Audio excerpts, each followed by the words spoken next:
সিউড়ির খবর দেখাই। সিউড়িতে কোমা পঞ্চায়েতে বড় ধাক্কা তৃণমূলের। পদত্যাগ করলেন পঞ্চায়েত প্রধান, উপপ্রধান সহ 7 জন এবং ইস্তফা দিয়েই দলের বিরুদ্ধে সরব পঞ্চায়েত প্রধান। তিনি অভিযোগ করছেন যে ভোটে হারার পর টিএমসি কোনো যোগাযোগ রাখেনি। সিউড়িতে কোমা পঞ্চায়েতে বড় ধাক্কা তৃণমূলের। পদত্যাগ করলেন একসঙ্গে 7 জন। পঞ্চায়েত প্রধান, উপপ্রধান সহ 7 জন পদত্যাগ করেছেন। আর ইস্তফা দেওয়ার পরই দলের বিরুদ্ধে সরব হয়েছেন পঞ্চায়েত প্রধান। তিনি বলছেন যে ভোটে হারের পর টিএমসির শীর্ষ নেতৃত্ব কোনো যোগাযোগ রাখেনি তাদের সঙ্গে।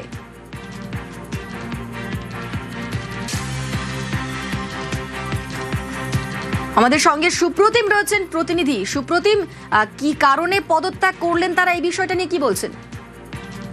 পদত্যাগ করেছে সেটা হচ্ছে বীরভূমের এই সিউড়ির কোমা পঞ্চায়েত, যা সিউড়ি 2 নম্বর ব্লকের অন্তর্গত এবং সিউড়ি সাঁইথিয়া বিধানসভা এলাকার অন্তর্গত।